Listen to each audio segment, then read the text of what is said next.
Shalom, salam sejahtera Bapak Ibu, Saudara-saudari yang diberkati dan dikasihi oleh Tuhan kita Yesus Kristus. Selamat berjumpa kembali di channel Jalan yang Lurus.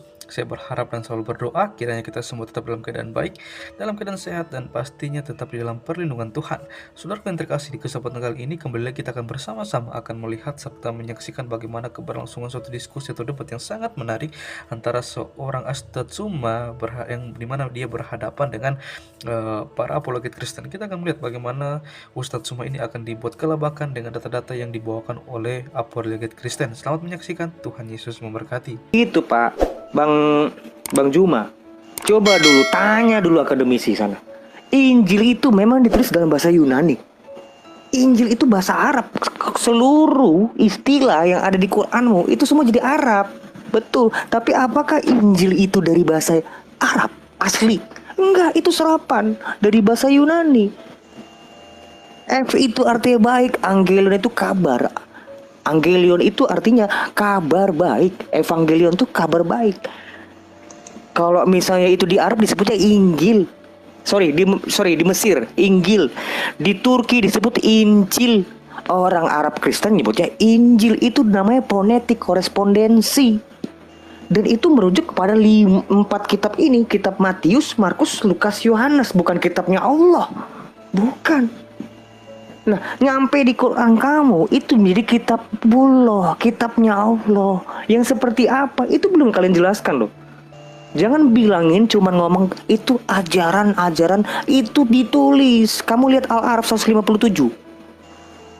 Tangan mereka mengubah-ubah. Itu tulisan kok. Yang harusnya ada nama Muhammad diubah.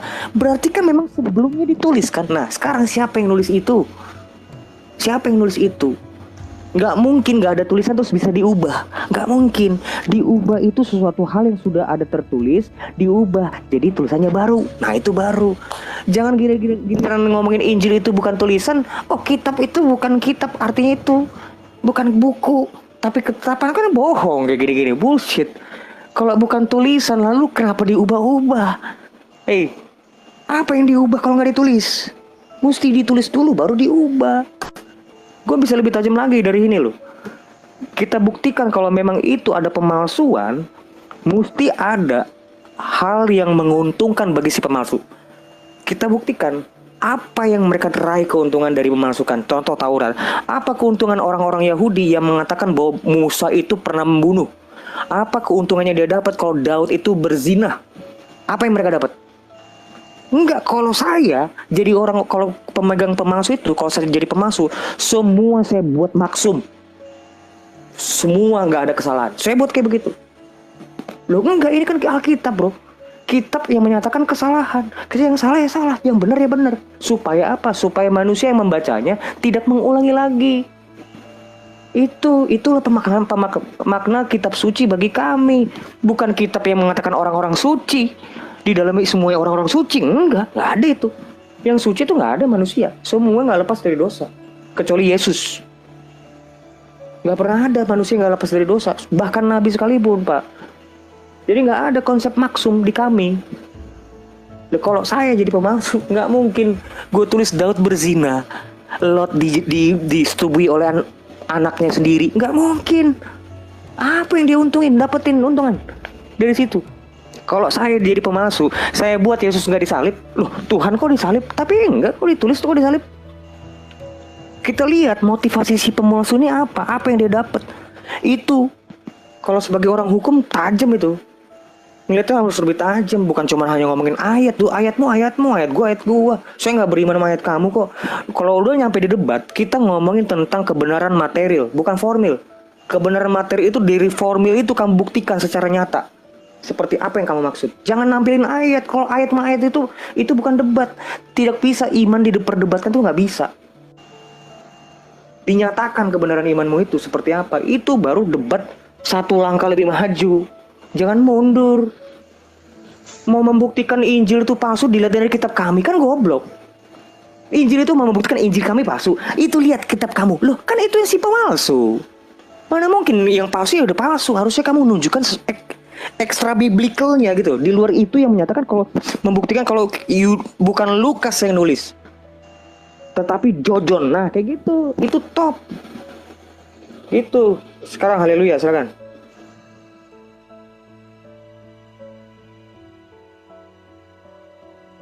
Haleluya.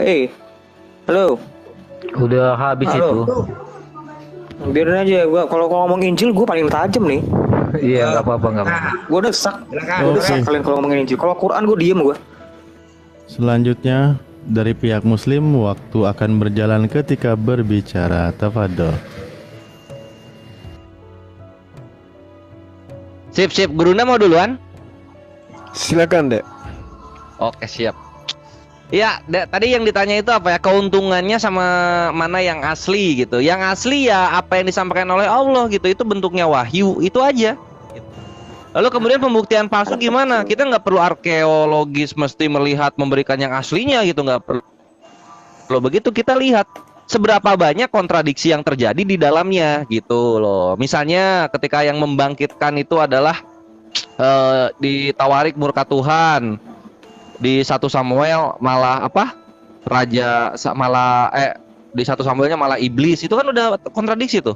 Apakah iblis itu adalah Tuhan itu sendiri atau memang terjadi kontradiksi? Lu nggak bisa ngambil kemana-mana lagi, cuma 2 itu opsinya. Untuk menghargai Tuhan yang Maha Kuasa ya kita ambilnya ini kontradiksi kan gitu. Gitu, jadi uji materialnya ya begitu, Bre. Lalu kemudian sama keuntungannya apa? Ya kita lihat gitu. Akhirnya apa? Samaritan itu dihempaskan. Orang-orang Yahudi Nazarin itu dihilangkan. Gitu. Sehingga Yahudi Ortodok lah yang berkuasa gitu. SNI hilang juga kan ya? Iya, jadi kelompok itu yang bertahan sampai sekarang itu. Simpel ini. Sehingga balik lagi, jangan paksa kami mengimani tulisan abad keempat yang mengisahkan abad pertama. Dan itu yang ngisahin orang lagi. Dan orang-orang ini nggak punya otoritas apa-apa gitu. Terkemuka aja nggak sama sekali. Jadi untuk kami tuh logikanya nggak masuk. Thank you, Guru Nda, silahkan. Iya, jadi terkait dengan Injil itu adalah pewahyuan yang datang kepada Nabi Isa alaihissalam.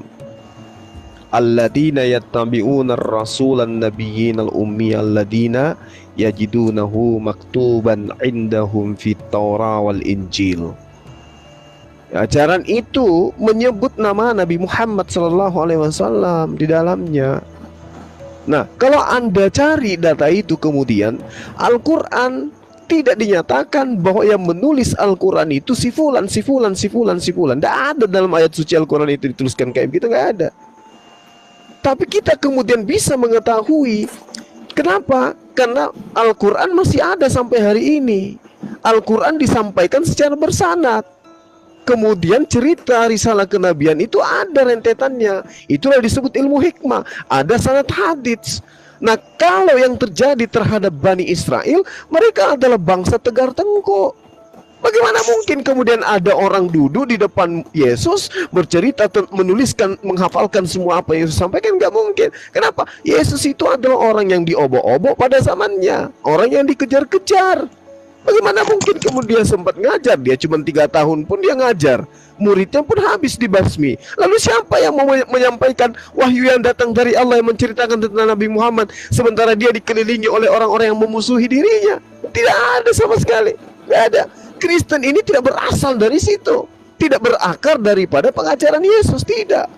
Tidak berakar dari pengajaran Nabi Isa. Tidak. Kristen ini ajarannya dari ahli kitab yang dijual kepada di luar Bani Israel. Makanya Kristen itu datangnya dari Romawi, Yunani, ke barat, ke Eropa, sampai ke Indonesia. Bukan orang Yahudi yang datang mengantarkan kita ke sini. Kristen itu bukan. Karena itulah ketika berbicara mengenai Injil, Injil itu adalah wahyu Allah yang datang kepada Nabi Isa alaihissalam. Al-Quran bukan buku biografi yang menceritakan orang per orang. Oh, Isa begini. Tidak. Al-Quran datang menceritakan Al-Quran, bukan menceritakan tentang seluk-beluk tentang kitab-kitab terdahulu. Tidak. Al-Quran mengatakan Taurat datang kepada Nabi Musa, Zabur ke Daud, kemudian Injil kepada Nabi Isa alaihissalam. Sudah selesai. Nah, sekarang tugas Anda membuktikan bahwa Injil yang Anda maksud itu adalah Injil yang diberitakan Yesus. Tapi kan faktanya tidak. Faktanya tidak. Penulisnya siapa? Lukas, Markus, Matius, orang yang disebut Yohanes yang di Pulau Patmos, kemudian Paulus dan seterusnya. Ini kapan mereka mendapatkan mandat dari Yesus untuk menulis? Tidak ada. Tidak ada. Sementara yang diterangkan Injil dan Al-Quran itu yang menyebutkan nama Nabi Muhammad. Taurat menyebutkan, Injil menyebutkan. Apa mungkin buku yang menyebut menyelamatkan bangsa lain menjadi nabi, yang mana kerajaan Tuhan akan diambil diberikan kepadanya, bangsa Tegar Tengku ini akan meloloskan kitab itu? Tidak akan mungkin, mustahil. Nabi Isa aja datang kepada mereka, mereka tolak. Musa yang menyelamatkan mereka dari perbudakan aja mereka tolak. Jadi bagaimana mungkin wahyu ilahi yang datang kepada mereka menceritakan tentang bangsa lain itu mereka simpan? Tidak mungkin. Justru dengan adanya Bible, bukti bahwa Bani Israel itu adalah bangsa Tegar Tengku. Mereka mengganti firman Tuhan dengan Bible yang bukan firman Tuhan. Camkan itu. Oke, baik Gurunda. Waktu habis. Selanjutnya dari pihak Kristen seperti biasa, waktu 5 menit akan berjalan ketika mulai berbicara. Matius 28 ayat 20, dan ajarlah mereka, ini omongan Yesus kepada murid-murid nih, dan ajarlah mereka melakukan segala sesuatu yang telah kuperintahkan kepadamu, dan ketahuilah aku menyertai kamu di sini bukan Aderion nih, ini para murid-murid nih, senantiasa sampai kepada akhir zaman.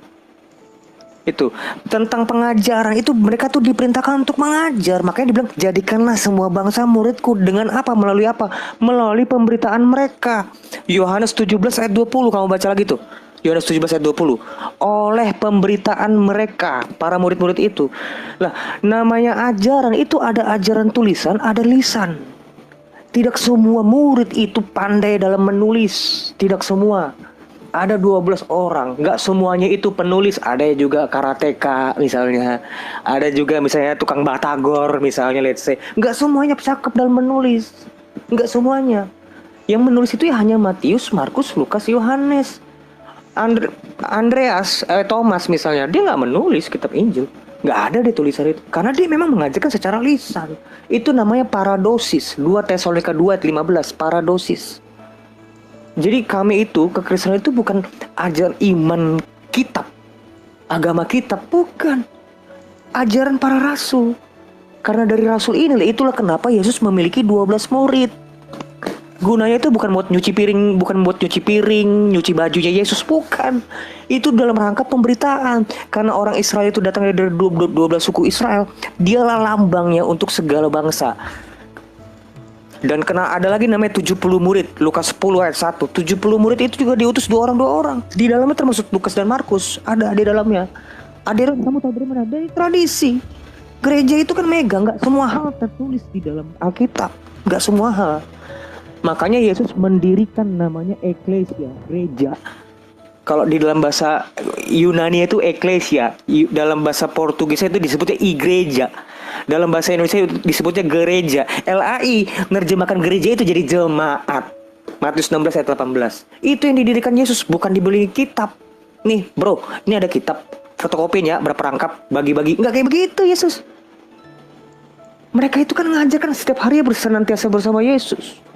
Mereka itulah mengajarkan kembali. Lalu siapa yang mengingatkan itu, yang mengajarkan kembali dan mengingatkannya? Roh Kudus, bukan baginda Muhammad. Yohanes 14 ayat 26. Dialah yang akan mengajarkan dan mengingatkan kembali tentang apa yang telah aku ajarkan kepadamu. Yohanes 14 ayat 26. Oh Adirion, kamu nggak ada data itu, data semua Pak yang saya kasih omongin. Jangan bilang-bilang asumsi, wong saya mengabarkan Injil kok di sini. Mana pernah saya nggak mengabarkan Injil? Stop dong waktunya. Waduh, singa. Ini galakan singanya nih daripada kalian. Harusnya singanya, kalian lebih galak dong. Iya, coba sekarang lanjut. Allahu Akbar. Singa sama paus. Gara-gara paus Allahu Akbar. Allahu Akbar, ada paus 3. Nanti kena Mbah Maus itu. Aduh. Lanjut, Rian. Lanjut, waktunya di stopin dong. Oh ya, stop. Iya itu. Sudah berhenti. Ya silakan Pak siapa, haleluya. Enggak, gue nggak perlu paus kok, santai aja. Nggak apa-apa kok. Gue nggak. Iya, saya sambung sedikit ya. Kalau saya sih nggak. Paus kamu untuk Rion. Kalau saya sih nggak mau terlalu panjang lebar segala macam. Poin tak ada. Dari tadi saya sudah bilang, mana Taurat Injil menurut kalian dari Islam itu tunjukin. Nggak usah kali banyak bicara. Udah saya kasih contoh loh tadi cuma. HP saya Samsung, ya toh, HP kamu Samsung. Kita mau buktikan ini mana yang palsu, ya toh. Artinya harus ada yang membandingkan, makanya ketahuan mana Samsung KW. Jadi kalau hanya modal-modal maaf cakap nih ya, modal-modal congor doang, aduh, anak PAUD juga bisa kok. Ya, sebagaimana dikatakan di surah Maryam ayat 30, ya toh, sesungguhnya aku hamba Allah, dia memberiku kitab Injil. Di mana ini kitab Injil si Isa? Ya, itu yang harusnya kalian buktikan tanpa harus banyak bicara kiri kanan panjang lebar, tapi nggak ada poinnya loh, ya kan? Belum lagi saya tanyakan nanti di mana kitab yang diberikan Allah dari tangan kanannya, dari sisi kirinya, dari belakangnya. Ini belum saya tanyakan ini kitab-kitab yang diberikan Allahmu. Ya, di Al-Haqqah ayat 19, ayat 25, ya. Lain lagi nanti ceritanya ini. Di mana ini kitab-kitab yang diturunkan oleh Allahmu dari sisi kanannya, dari sisi kirinya, dari sisi dari belakangnya. Sementara di Maryam ayat 30 ini kitab Injil Isa itu di mana? Kasih tunjuk dulu lah sama kita. Ini loh, Hale.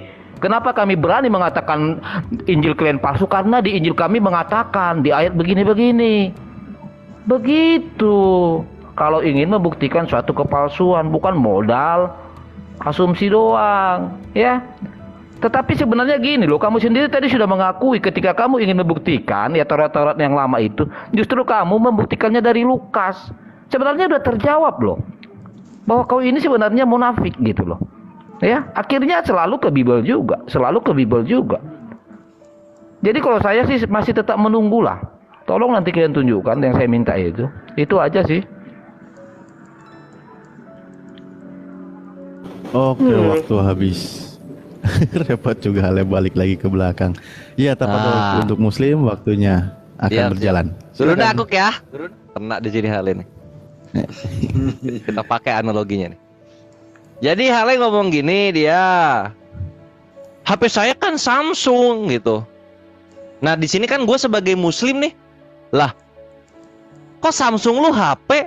Yang kita bahas kan Samsung AC, yang 4PK terus digital inverter. Kenapa lu malah bahas HP? Kan gak nyambung, bre. Emang bisa HP lu bikin dingin kamar gua? Dar, kena lu di situ, bre. Makanya kalau orang lagi ngobrol disimak gitu. Ini kita bahas Samsung ini Samsung apa dulu gitu. Samsung AC kah, HP kah, mesin cuci kah, atau Samsung apa gitu loh. Itu jangan apa sih bahasa sopannya Udik tuh? Jangan kuper gitu loh. Ngerti dulu yang dibahas apa. Makanya kalau lu nggak ngerti bahasa Arab, jangan pakai bahasa Arab. Kembalilah kepada bahasa asli kalian, kembalilah ke sana. Kembali dengan bahasa Yunani kalian gitu. Kitab kami ini Eugalion. Oh, terima kasih, siap. Ini kami Injil. Gitu kan.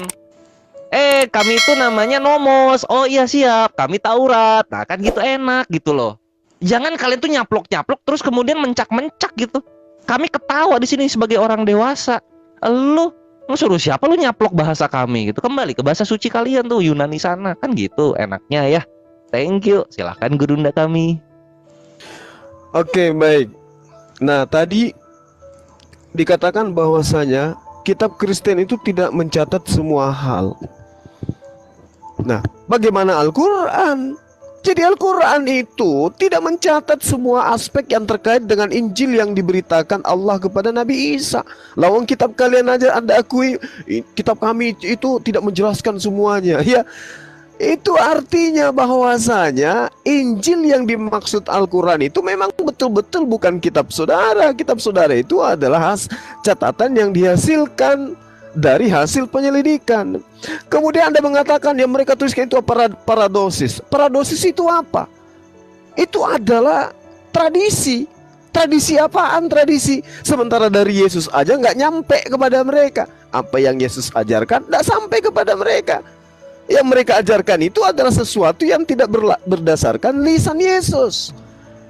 Paradosis itu adalah tradisi, adat istiadat, kebiasaan. Tapi kebiasaannya bersumber dari mana? Dari Romawi, dari Yunani. Yang mereka sampaikan kepada kalian. Kemudian Matius 28. Matius 28 itu di internal kalian sendiri jelas mengatakan para pakar Bible itu hanya sampai kepada data nomor 15.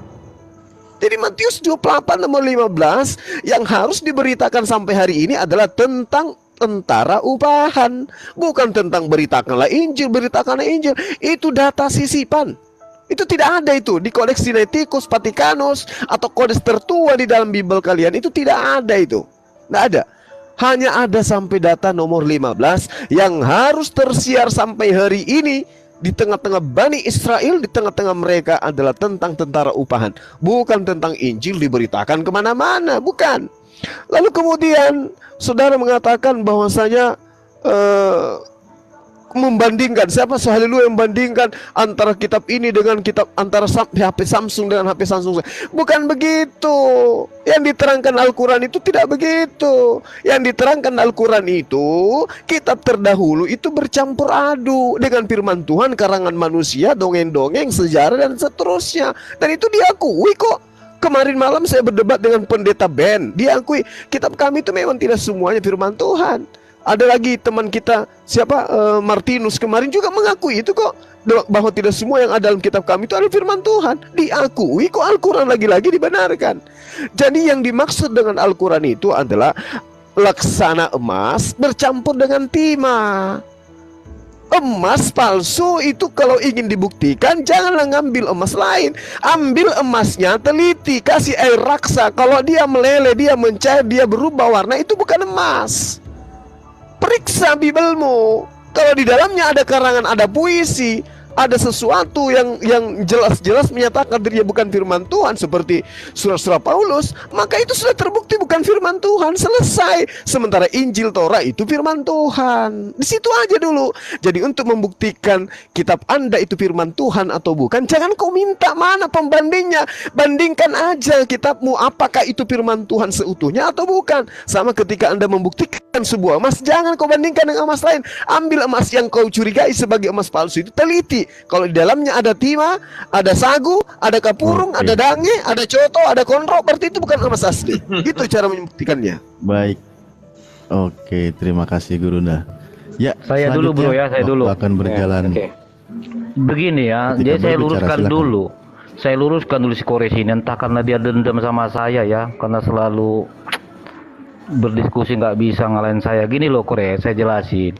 Kamu 3 kali saya catat di sini ya, salah paham. Contoh di Al-Baqarah ayat 7 pun tadi kau salah paham. Terus masalah jijik ya, masalah jijik nih yang sampai kamu ditegur saudara saya.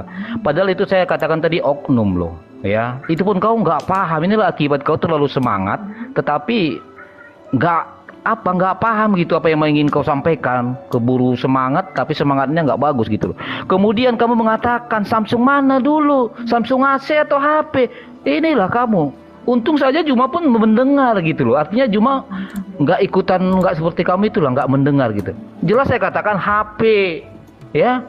Masa kamu itu masih muda kalah sama Juma? Juma aja udah tua masih dengar dia saya bilang HP Samsung, bukan AC Samsung.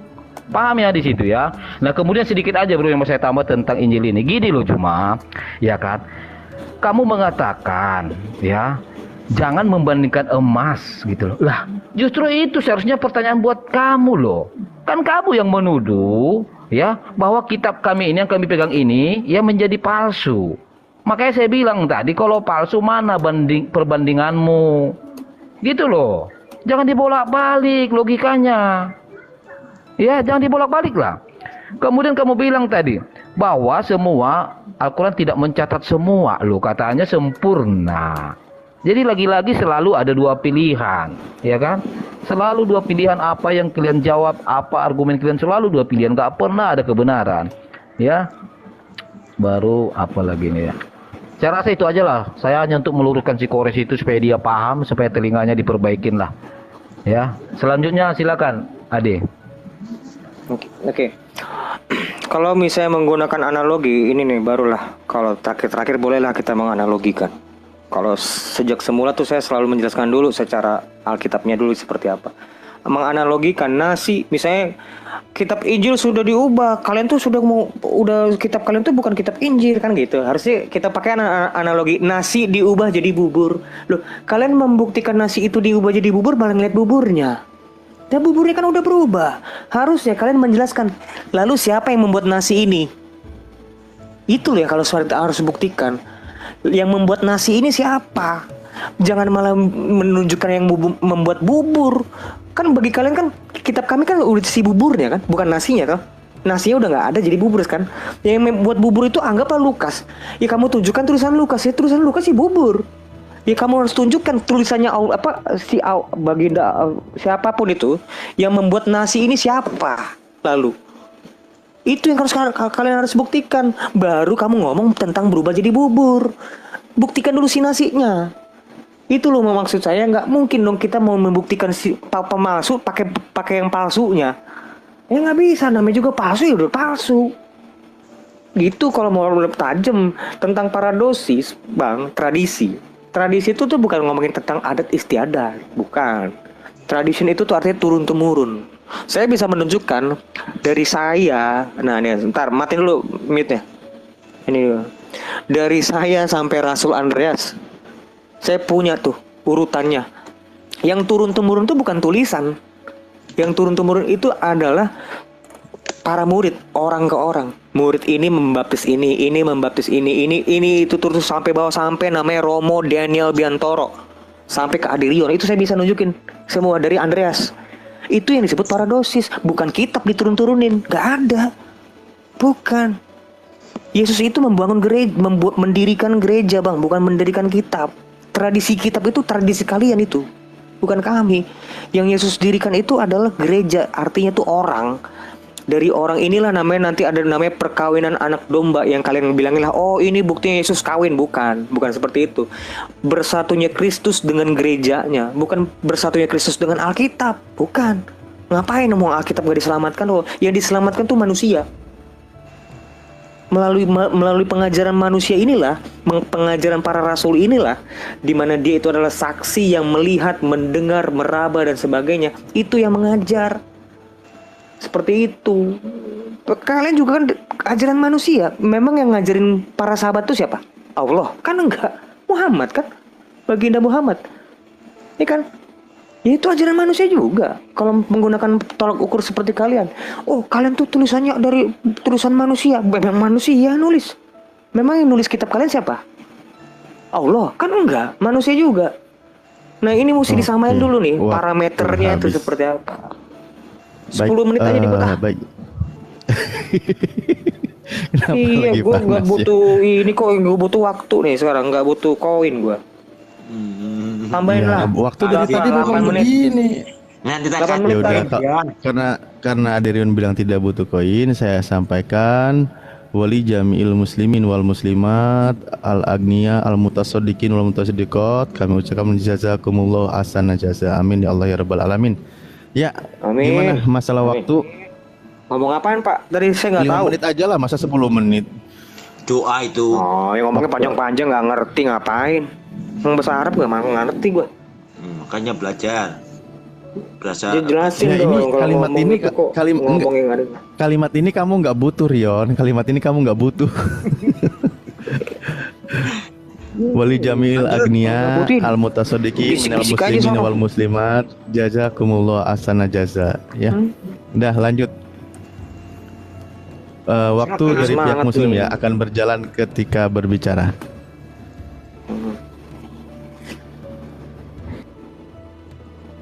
Bang Kores Apa dulu Guru Gang Kores? Apa nunggu ditranslate ucapan saya? Nggak, lanjut. lanjut. Iya, Iya. belum tentu orang Islam tahu semua lo ngomongan lo. Oh iya, memang mereka ngerti bahasa Arab, belum tentu lo. Itu rasa syukur, rasa syukur. Oke. Lanjut. Oh ya, siapa dulu nih? Silakan.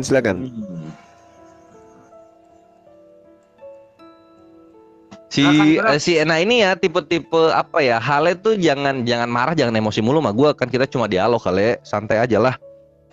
Maksudnya gini loh Hale, lu kan kita lagi ngobrolin AC Samsung nih, kan itu AC Samsung. Kenapa lu tiba-tiba datang terus Samsung itu HP gitu? Nggak ada itu Samsung itu yang AC, cuma HP gitu. Ya di sini kan kita lucu sendiri gitu loh. Inilah maksud gue tuh, kelakuan lu yang seperti itu adalah Kristen banget gitu loh, Kristen banget.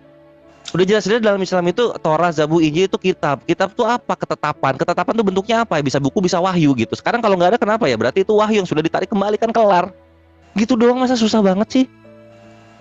Kenapa mesti memaksakan sesuatu yang datang di abad keempat untuk berbahasa Yunani begitu, lalu ini loh Injil tuh yang ini loh. Enggak, itu Eugalion, dan itu yang bikin Lukas, Matius, Markus, Lukas, Yohanes. Coba kalau memang benar datang dari Tuhan, itu nggak akan tuh ada nama-nama di belakangnya yang bukan dari tokohnya sendiri. Al-Quran nggak ada, Al-Quran Muhammad. Torah nggak ada dibilang Torah Musa atau Torah Yosua, nggak ada tuh. Injil doang yang begitu. Kelakuan anak tengah tuh ya begitulah. Coba dong, diterima aja kenyataan yang ada, walaupun ini menyakitkan. Ini kebenarannya, my bre, gitu loh. Biblos kalian yang isinya Eugalion itu ditulis oleh 4 orang dan ceritanya berbeda-beda gitu. Kalau misalnya keselamatan, kenapa mesti 4? Kenapa mesti 4? Itu lu pahami deh. Pahami, Al-Quran tuh 1 cukup, kelar. Kan gitu ya. Nah, silahkan Guru Nda, dilanjut. Ya, jadi yang pertama, Al-Quran itu tidak pernah mengatakan bahwa Alkitab itu dipalsukan. Yang disebut Al-Quran, Alkitab itu dicampur adukkan, disembunyikan, sebagian ditampilkan, sebagian disembunyikan. Itu yang diterangkan oleh Al-Quran. Sehingga untuk menjelaskan itu, saya ngambil contoh untuk membuktikan bahwa emas itu sudah tercemar dengan yang bukan emas. Maka ambil emas yang diindikasikan itu untuk membuktikan. Maka diolahlah emas yang dicurigai tadi itu bercampur dengan timah untuk diselidiki, dan ternyata memang terbukti di dalamnya bercampur adu dengan kitab, dengan cerita-cerita, dengan perkataan pribadi, tanggapan pribadi, kemudian ada juga yang diambil dari salinan-salinan yang lain. Itu yang terjadi sekarang. Nah, lalu kemudian Halil mengatakan, katanya Al-Quran itu sempurna. Yang dimaksud kesempurnaan Al-Quran itu ya hukum-hukumnya. Layaknya Mazmur juga itu dikatakan kitab sempurna. Torah itu adalah kitab sempurna. Mazmur 19:8. Torah itu sempurna. Tapi lagi-lagi Paulus mengatakan dalam surah Ibrani 7:19, Taurat itu tidak sempurna. Kata Paulus, maka ditambahilah perkataan-perkataan tambahan yang dihasilkan dari apa yang Paulus mau tentang Torah itu. Dibatalkanlah, tidak bergunalah, sampahlah, segala macam, sengat mautlah. Kita tambahkan karena tadinya tidak sempurna, padahal Daud sendiri mengatakan bahwa Taurat itu sempurna, gitu loh. Nah, lalu kemudian saudara mengatakan Yesus mendirikan gereja. Tolong diluruskan dong. Gereja itu tempat ibadahnya orang Kristen. Tidak mungkin kemudian Yesus mendirikan tempat ibadah di dalamnya itu orang berkulup semua, nggak mungkin. Yesus itu justru membentuk sebuah jemaat. Jemaatnya itu adalah orang-orang yang suci lahir dan batin. Lahirnya bersunat, batinnya taat kepada perintah Tuhan. Petrus mendirikan gereja jemaat pertama mula-mula. Petrus itu menurut Paulus jelas diutus kepada orang-orang yang bersunat. Berarti jemaat yang dibangun pertama kali oleh Petrus adalah jemaat orang-orang yang bersunat. Berarti bukan Kristen. Yang membentuk gereja, yang membentuk jemaat Kristen itu Paulus. Galatia 2:8. Petrus untuk orang Yahudi dan aku Paulus untuk non-Yahudi. Berarti gereja yang dibangun oleh Petrus, jemaat yang dibangun oleh Petrus, jemaat Yahudi, orang-orang yang bersunat. Jadi jangan katakan, berhenti mengatakan Yesus mendirikan gereja. Gereja itu adalah tempat ibadahnya orang-orang yang tidak bersunat. Ya. Dan Yesus tidak mungkin membentuk gereja tempat ibadah, tempat kumpulnya orang-orang tidak bersunat, nggak mungkin itu. Lalu kemudian saudara mengatakan, apakah yang nulis Al-Quran itu adalah Allah? Kan manusia, betul. Tetapi ada legitimasi dari Allah, ada legitimasi daripada Rasulullah sebagai penerima wahyu untuk diberitakan kepada sahabatnya dan diperintahkan kepada sahabatnya untuk menulis. Sementara Lukas, Markus, Petrus, Yohanes, Paulus tidak ada legitimasi dari sang penerima firman. Yesus tidak mengenal penulis kitab saudara, karena kitab itu memang untuk non-Yahudi, Yesus untuk orang Yahudi. Ya, agar dipahami lagi. Waktunya Silakan. sudah habis, Bapak. Baik. Ya. Selanjutnya untuk pihak Kristen, waktu akan berjalan ketika Anda Ya, berbicara. silakan. Gue duluan nggak? Gue lagi mau ini siapin data nih. Silakan si Haleluya. Iya, jadi gini ya Koresia, kau selalu mengulang-ulang kesalahanmu gitu loh. Sementara sudah dijawab si Juma tadi, dia aja paham yang saya contohkan tadi, HP Samsung. Udahlah ya, jangan kau pertahankan kegagal pahamanmu itu. Ya berubah sedikit lah, naikin levelnya lah. Jangan standar terus. Ya kemudian begini loh Juma. Saya catat ini ucapan kamu nih ya. Yang dimaksud Al-Quran itu adalah hukumnya. Contoh Mazmur. Ini bagaimana kami sebagai gurunda? Makanya saya bilang, apakah tidak mampukah ya pembelaan imanmu dari ayat Al-Qur'anmu? Ini sungguh aneh ini loh. Yang dimaksud Al-Quran itu adalah hukum-hukumnya yang sempurna. Contohnya di Mazmur. Lah, apa-apaan ini? Sama seperti yang kamu katakan tadi, ya kan? Tentang kitab Taurat yang terdahulu. Contoh Lukas. Lah, makanya kenapa saya tuntut kalian ini menunjukkan, ya, kalau memang sudah Bible ini bukan kalian anggap lagi bagian dari Taurat, Zabur, Injil itu, makanya saya tanya, di mana Taurat, Zabur, Injil menurut Islam kalian? Lah selalu kalian bicara tentang kepalsuan lah, tentang sudah bercampur tangan lah. Tetapi mana aslinya? Mana punya kalian gitu loh. Ini sangat munafik udah saya bilang. Setiap kalian bicara Taurat, Zabur, Injil, kalian lari ke Bible. Ya, tapi sekarang saya baru mendengar ini ya, kamu udah mulai melunak gitu. Kalau tadi kamu awal-awalnya mengatakan palsu-palsu, ya kan? Kemudian kamu membuat pernyataan terakhir ini, oh saya bukan mengatakan Al-Quran, bukan mengatakan bahwa Taurat, Zabur, Injil itu sudah dipalsukan. Tetapi tercampur lagi, udah macam gado-gado ini, ya. Jadi cobalah kasih dulu saya satu pembuktian gitu loh. Kalau nggak bisa Taurat, Zabur, mungkin sudah Taurat tua lah ini ya kan. Nah, kitab Nabi Isa itu aja lah, kitab Injilnya itulah, ya, di mana gitu loh. Surah berapa ya kan? Tapi bukan surah ya, kalau surah Al-Quran ya. Di mana kitab Nabi Isa, kitab Injil Isa itu aja lah dulu. Nggak usah kesana kemari, tapi nggak dapat buktinya gitu loh. Ya, silakanlah Ade, saya masih menunggu itu dari mereka ini. Oke. Iya, kalau tulisan-tulisan itu tetap manusia yang menulis, tapi itu diilhamkan oleh Tuhan. Itu ada di mana, Adirion? Di 2 Timotius 3 ayat 16. Segala tulisan yang diilhamkan Tuhan memang bermanfaat untuk mengajar, untuk menyatakan kesalahan, untuk memperbaiki kelakuan, dan untuk mendidik orang dalam kebenaran. Itulah kitab suci. Lalu Injil itu, murid-murid itu siapa yang mengajar?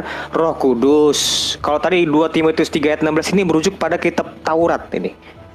Ya, ini merujuk pada kitab Taurat karena pada waktu itu kepada Timotius kitab Injil belum ada itu. Injil itu bukan kitab yang dikasih sama Yesus kepada murid-murid dibagi-bagiin, nggak kayak begitu. Lalu siapa yang mengajarin para murid-murid itu? Ya di Yohanes 14 ayat 26.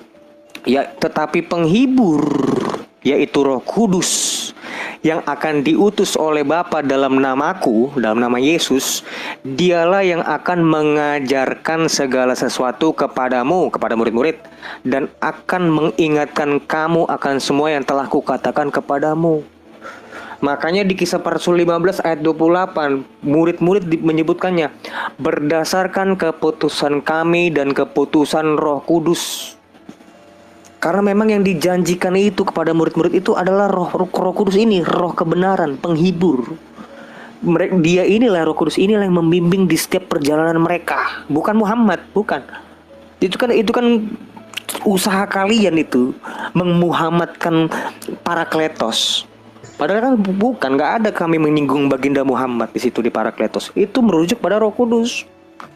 Juga bukan malaikat Jibril, bukan. Roh Kudus di sini ya Ruh El itu, mau orang Yahudi maupun kami tidak pernah punya Ruh El itu diartikan sebagai malaikat, tidak pernah. Ruh El itu ya rohnya Allah, bukan malaikat, bukan. Jadi jangan menyalah alamatkan penghibur ini itu merujuk pada Muhammad maupun Jibril. Itu salah. Saya menghargai iman kamu, tapi jangan kamu salah pahamin iman kami. Itu yang nggak boleh. Itulah penistaan agama sesungguhnya seperti itu. Punya orang, kitab orang ditafsirkan dengan sedemikian rupa dan dijadikanlah itu seperti tafsir Kemenak. Itu kan itu penistaan itu. Penistaan semua, brengsek itu. Waktu Ya, habis, tahan diri. Ya, waktu habis. Selanjutnya pihak Muslim akan Aku dulu berjalan kayak Gurunda ya.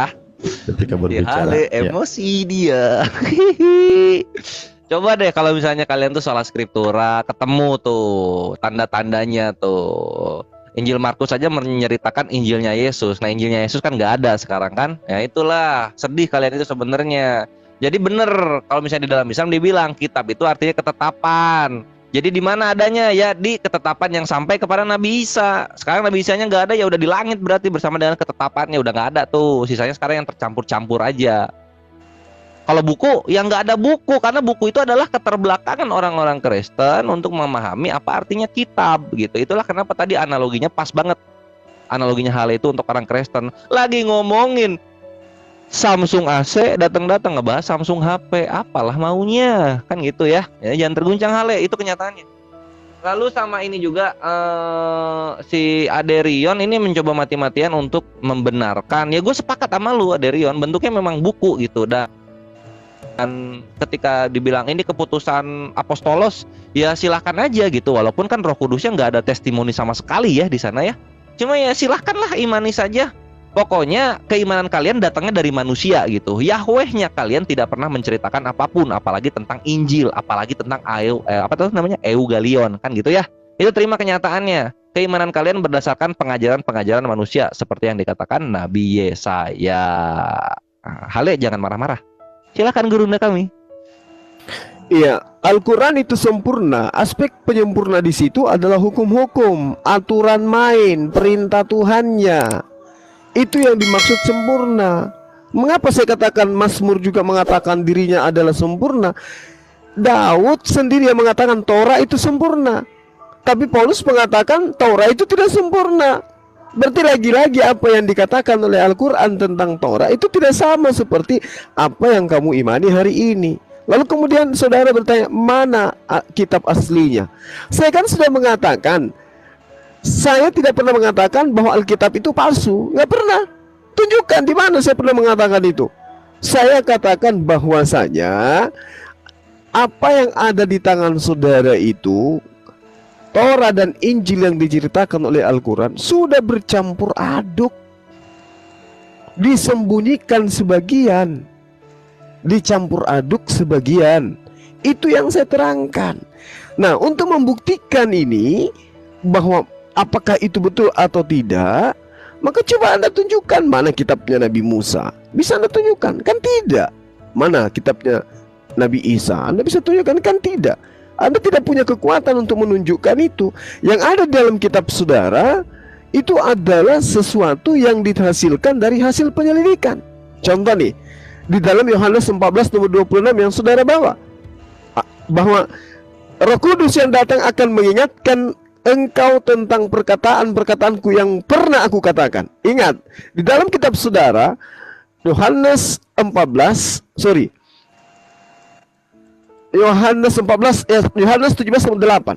Segala firman yang kau berikan kepadaku telah aku sampaikan kepada mereka. Nah, artinya ketika Yesus belum terangkat ke langit, firman-Nya itu sudah utuh, sudah sempurna. Firman yang diterima oleh Yesus itu sudah sempurna, sehingga tidak perlu ada penambahan-penambahan. Kesempurnaan pernyataan-pernyataan Yesus itu, firman yang diterima, sudah disampaikan pada saat Yesus masih ada, belum terangkat ke langit. Tapi surat-surat Anda itu muncul kemudian dari hasil penyelidikan. Artinya kitab Anda itu bukan firman Tuhan, bukan yang diterima oleh Yesus. Nah, kalau Anda mengatakan itu bukan baginda Rasulullah Muhammad SAW, tapi faktanya yang diberitakan oleh Yesus kepada Bani Israel itu diberitakan oleh Roh Kudus yang datang kepada baginda Rasulullah Muhammad SAW. Contoh, Yesus mengatakan aku diutus hanya kepada Bani Israel. Al-Quran mengatakan itu, ini Rasulullah ilaikum ya Bani Israel, ini Rasulullah ilaikum. Kemudian dia mengatakan dirinya sebagai Rasul. Al-Quran mengatakan ini Rasulullah ilaikum. Al-Quranul Karim terkait dengan Nabi Isa itu tertuang di dalam kitab saudara. Artinya bahwasanya Yohanes 14 Roh Kudusnya bekerja di Al-Quran, bukan bekerja di tempat Anda. Contoh misalnya, pernahkah Yesus mengatakan bahwasanya dia datang untuk membatalkan segala hukum Torah? Ada pernyataan Yesus seperti itu? Tidak ada. Dari mana Paulus kemudian mendapatkan perkataan itu? Sementara harusnya kalau Roh Kudus itu bekerja di Paulus, dia mengulang kata Yesus, bukan merubah. Dia mengatakan, Yesus mengatakan, lebih mudah langit dan bumi lenyap daripada setitik hukum Taurat itu batal. Nah, harusnya perkataan ini diulang oleh Paulus, tapi Paulus tidak mengulang, malah membantah dengan matinya Yesus di atas kayu salib. Dia telah membatalkan segala hukum Taurat. Demikian. Ya, afwan Gurunda. Ya, waktu habis. Selanjutnya dari pihak Kristen, seperti biasa waktu akan berjalan ketika berbicara. Oke lah, saya dulu lah ya. Ini makin tak karu-karuan ini ya. Yang ditanya apa dijawab apa. Jangan curhat Aduh, terus, jawab. datang si Kores mengatakan kitab Injil Isa sudah dibawa ke langit. Astagfirullahaladzim. Masa kitab Injil dibawa ke langit? Yang benar aja lah. Kemudian begini loh Juma, kamu mengatakan sudah bercampur aduk ya. Tadi awalnya kamu katakan dipalsukan. Sekarang kamu sudah melemah mengatakan oh dicampur aduk. Nah kalau begitu nanti kau tunjukkan dulu ayat mana yang dicampur-campur itu, yang jadi gaduh-gaduh menurut kau ya. Jadi setiap argumen itu harus bisa kau buktikan gitu loh. Jangan asal asumsi. Kalau cuma asumsi ya saya lebih parah, bisa aja saya bilangin segala macam ya toh. Nah jadi nanti tolong kau buktikan dulu mana itu ayat yang dicampur-campur itu menurutmu ya kan. Jangan nanti kalau ini nggak bisa kau buktikan, maka benarlah yang dikatakan di Galatia ayat 9. Kalian ini adalah, nggak usah saya bilang kalian lah ya, tetapi orang ya yang mengatakan Injil palsu itu adalah orang-orang terkutuk ya. Galatia 1 ayat 9. Seperti yang telah kami katakan dahulu, sekarang kukatakan sekali lagi, jikalau ada orang yang memberitakan kepadamu suatu Injil yang berbeda dengan apa yang telah kamu terima, terkutuklah dia ya. Jangan sampai kalian terkutuk, makanya kalian buktikan ya. Kalian buktikan dulu nanti mana yang sudah dicampur-campur itu ya. Jangan asal asumsi lah. Terus kamu mengatakan bahwa Paulus merubah hukum Taurat. Pahami dulu kalimat itu, hukum Taurat. Kamu tahu nggak bahwa hanya ada 10 hukum Taurat? Yang mana yang dirubah? Sampai detik ini 10 hukum Taurat itu masih berlaku loh. Lagi-lagi selalu fitnah terus dari kalian itu. Ya, nggak boleh begitu. Kalau kamu berani fitnah, berani juga tunjukkan bukti, itu baru kamu itu berilmu gitu loh. Kalau asal cuma nyerocos saja, aduh. Saya rasa itu aja lah. Saya masih menunggu ya sama si Juma nanti mana itu yang dia campur aduk itu. Ya, tentang kitab itu adalah ketetapan, bukan kitab. Itu bohong. Kores itu kan cuman kamu kan karena nggak bisa menunjukkan kitabnya Isa. Kamu kan harus berdalil di situ kan. Tadi faktanya secara teologis, secara iman kalian, memang Injil itu diturunkan dari kitab Ulumul Kitab namanya. Ulumul Kitab itu tulisan atau bukan? Dia tulisan. Ditulis oleh apa? Oleh kolam, oleh pena. Pena itu menulis. Nah tulisan itulah yang diturunkan. Ya itu tulisan juga. Jadi jangan ngomong itu bukan tulisan. Makanya memang kitab itu diubah-ubah, kan gitu premisnya.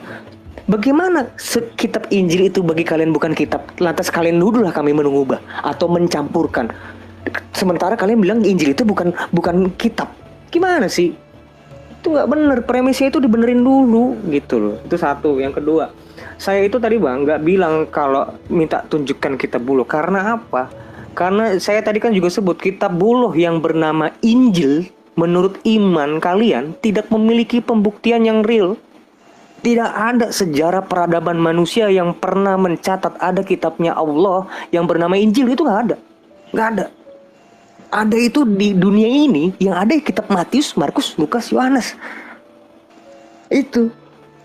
Ada kitab apokrif pun itu nggak disebut kitabnya Allah. Kitab Barnabas pun itu yang bukan Allah yang nulis, Barnabas. Walaupun itu apokrif. Nggak ada namanya kitab Allah. Nggak ada. Jadi makanya kalian terus ngotot kalau kitab Injil itu bukan kitab. Karena kalian nggak bisa menjelaskan itu. Jangankan menunjukkan kitab, kalian itu saya suruh jelaskan kitab Injil itu siapa yang nulis pun kalian nggak tahu. Siapa yang nulis itu? Gue nggak minta tunjukin deh. Coba siapa yang nulis itu? Bagaimana pewahyuannya? Apakah Jibril ngomong ke Isa terus Isa nulis? Atau Isa itu yang nulis sendiri? Atau Isa itu yang mendiktekan kepada Hawariun? Apa Hawariun itu seperti apa? Gimana? Jelasin. Nggak bisa kamu. Nggak akan bisa. Satu muslim pun nggak ada. Gue udah uji itu. Kalian nggak akan sentuh pertanyaan saya yang itu. Nggak akan. Gue nggak minta tunjukin kitabnya. Nggak usah. Nggak perlu ditunggu-tunggu. Udah 20 tahun saya nunggu itu. Nggak pernah ada. Nggak, sekarang saya ubah. Jelaskanlah dulu bagaimana penginjilan kitab Injil itu ditulis. Harus tulisan. Karena kalau nggak ada yang tulis, bagaimana bisa diubah-ubah? Itu jelaskan. Silakan, waktu dan tempat.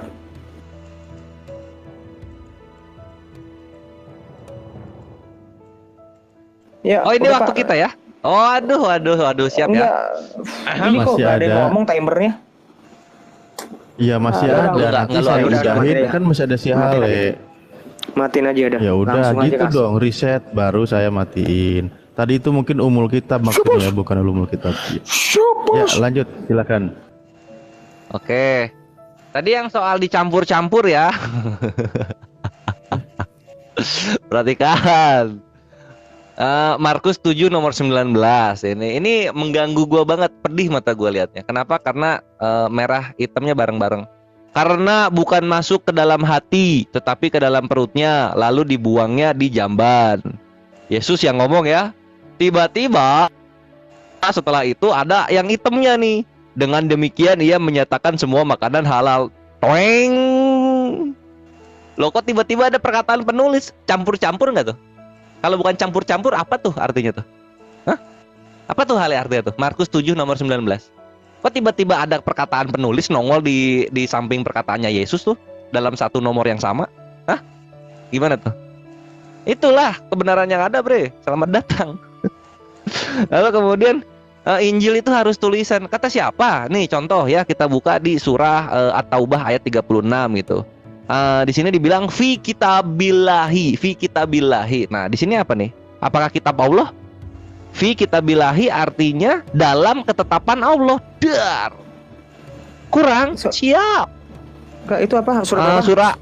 Surah berapa tadi? Itu At-Taubah ayat 36 dilihat. Oke, lanjut. Terus. Oke. Nah, sekarang surah Al-Anfal ayat 68. Laula kitabun minallahi. Apa di situ? Kalau sekiranya tidak ada kitab, bukan. Kalau sekiranya tidak ada ketetapan yang telah terlebih dahulu dari Allah, cedar. Selamat datang di kebenaran. Yang dicampur-campur udah gua kasih. Kitab artinya ketetapan udah gua kasih. Jadi lu ngapain? Sok-sok pakai bahasa Arab tapi nggak ngerti definisinya. Thank you, Guru Nda. Silahkan. Iya, jadi kalau ditanya ayat yang campur aduk itu mana? Ya jelas sekali. Ya Bani Israel, ini Rasulullahi ilaikum. Wahai Bani Israel, sesungguhnya aku ini adalah utusan yang dikhususkan kepadamu sebagai rasul kepada Bani Israel. Apakah ada di dalam kitab saudara? Ada. Matius 24 nomor 15. Aku diutus hanya kepada domba-domba yang hilang dari Bani Israel. Bercampur aduk diutus kepada seluruh bangsa-bangsa. Itu buktinya. Lalu kemudian ketika diceritakan Injil lain, ketika Paulus mengatakan, aku heran begitu cepat engkau berpaling kepada Injil lain, atau terkutuklah dia yang mengikuti Injil-Injil yang lain. Nah, apakah kemudian Injil Yesus yang diberitakan Filipus itu sama dengan Injilnya Paulus? Apakah Injilnya Paulus itu sama dengan Injilnya Yohanes? Apakah Injilnya Paulus itu sama dengan Injilnya Lukas? Injilnya Markus? Nggak sama kan? Nah, yang mana yang terkutuk ini? Antara Injilnya Paulus atau Injilnya Lukas? Injilnya Paulus atau Injilnya Yohanes? Yang mana yang terkutuk? Ya, inilah yang dikatakan oleh Al-Quran, bahwasanya celakalah mereka yang menulis sebuah kitab dan mereka mengatakan itu dari Tuhan, padahal itu adalah buah karya tangan mereka sendiri. Lalu kemudian terkait dengan kitab Injil. Injil yang dimaksud sini adalah hikmat yang didatangkan oleh Allah kepada Nabi Isa alaihissalam. Kitab itu adalah ketetapan. Ketetapan yang diterima oleh Nabi Isa alaihissalam adalah pewahyuan, instruksi, perintah, penyegaran, pengingat kepada Nabi Isa untuk disampaikan kepada Bani Israel. Apakah Nabi Isa menyampaikan? Menyampaikan. Lalu bagaimana cara membukukannya? Ketika dibukukan kemudian ada yang menuliskan tidak berkesesuaian, mereka mencampur adukkan itu. Apa faktanya? Lihat kitabnya orang Kristen hari ini. Apakah itu ada legitimasi dari Yesus? Apakah isinya bercampur aduk di dalam? Yes. Kita sudah membuktikan itu semua. Makanya surah Al-Baqarah ayat 79 yang saya katakan tadi, itu tidak pernah keliru. Celaka mereka yang menuliskan kitab dari tangannya mereka sendiri untuk mendapatkan apa? Keuntungan yang sedikit dengan harga yang murah. Apa buktinya? Celakanya di mana? Tidak ada satupun penulis kitab saudara yang tidak mati mengenaskan. Itu adalah fakta yang tidak bisa diukir dengan sesuatu penyangkahan yang tidak terbukti. Lalu kemudian di dalam kitab saudara memang indikasi penambahan dan pengurangannya itu peringatannya terlalu banyak. Ulangan 4 nomor 2, ulangan 12 nomor 32, ulangan 13 nomor 11. Lalu kemudian ada lagi di dalam Wahyu 22 nomor 18 nomor 19, Amsal 30 nomor 6. Itu ada perintahnya. Jangan kau menambahi, jangan kau mengurangi, jangan kau menambahi, jangan kau mengurangi. Artinya apa? Para penulis, para nabi pada masa itu memang sudah membaca tabiat kaum Yahudi, gemar merubah-rubah firman Tuhan. Makanya diingatkan, jangan kau menambahi, jangan kau mengurangi. Amsal 30 nomor 6 misalnya saya bacakan kepada saudara. Jangan menambahi firman-Nya supaya engkau tidak ditegurnya dan supaya kamu tidak dianggap sebagai pendusta. Maka tambahan-tambahan itu ya pekerjaan pendusta gitu. Ya, makasih. Waktunya habis. Siap. Oke, selanjutnya manfaatkan dengan baik 5 menit. Waktu akan berjalan ketika berbicara. Silakan dari pihak Kristen. Siapa? Silakan. Haleluya. Oke. Saya sikit-sikit aja lah, karena saya apapun dia bilang nggak ada terjawab satupun itu, ya kan? Nah, jadi begini loh Juma, kamu selalu mengatakan kitab Injil itu sekarang kau bilang menjadi hikmah. Sementara di surah Maryam itu jelas loh kitab Injil. Kok kamu rubah dengan ayat yang tertulis gitu loh, ya? Nah, justru gini, kamu ketika ingin membuktikan mana yang dicampur adukan itu, malah yang kau kutip itu dari Al-Quran. Ini kayaknya kamu nggak paham juga ya pertanyaan saya. Kamu kan ingin membuktikan bahwa Injil itu atau Taurat itu palsu atau dicampur aduk. Harusnya kau bawakan dari Injil dan Tauratmu gitu loh, supaya baru bisa dibandingkan. Oh iya, ayat ini dengan ayatnya di Bible di Injil saya beda.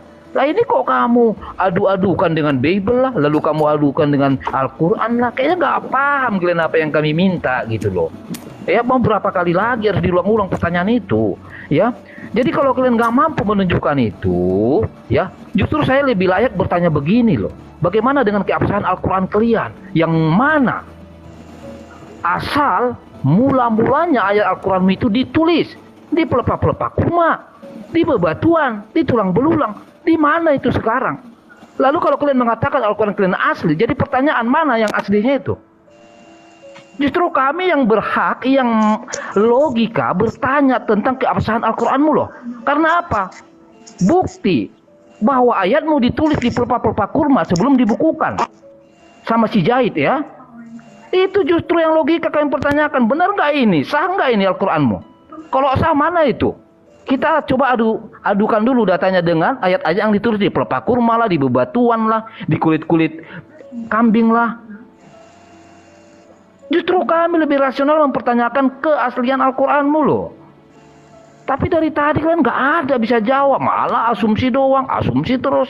Bahkan pertanyaan kami pun nggak paham-paham gitu loh. Seperti kelas-kelas PAUD gitu, di situ-situ doang, ya. Jadi lebih bagus kau itu merenung lah. Kalau saya bertanya di mana ayatmu yang ditulis di bebatuan, yang ditulis di pelepah kurma, supaya saya lebih percaya sah enggak itu, ya asli enggak itu sekarang yang di Al-Quran. Itu aja deh. Silakan Ade. Baik, nih. Kamu ngotot kalau Injil itu ajaran, bukan kitab. Ini yang mau saya serang ya. Kores ingat ya, ini yang saya mau serang. Jadi kamu harus tahu nih. Lihat. Al-A'raf ayat 157. Ya, mereka temukan tertulis di dalam Taurat dan Injil yang ada pada mereka, Bang.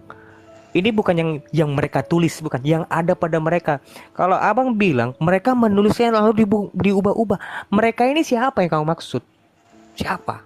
Hawariun. Nah, di mana dijelaskan kalau Hawariun itu menulis Injil? Di mana?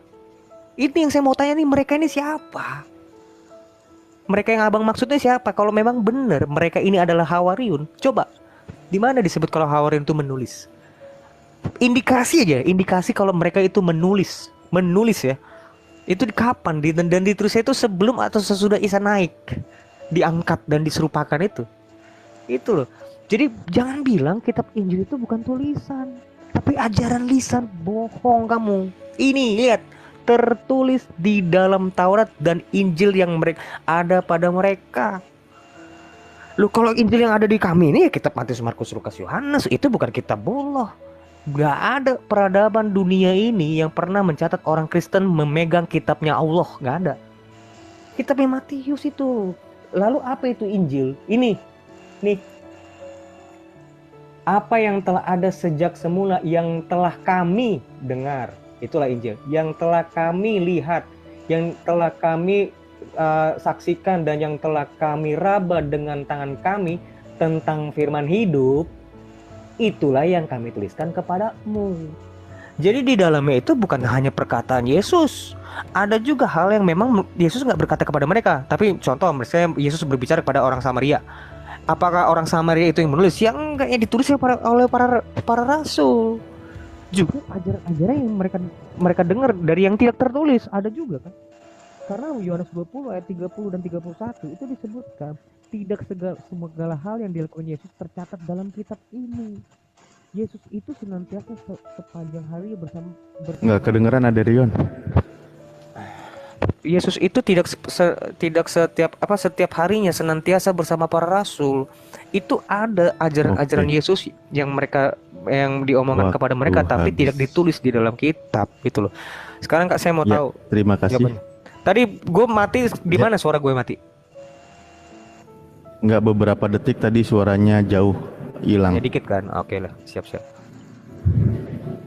Oke, tadi ada diksi anak PAUD dari Hale, hal yang menarik. Silakan tanggapannya dari pihak Muslim. Guru dan menggores, waktu akan berjalan ketika berbicara.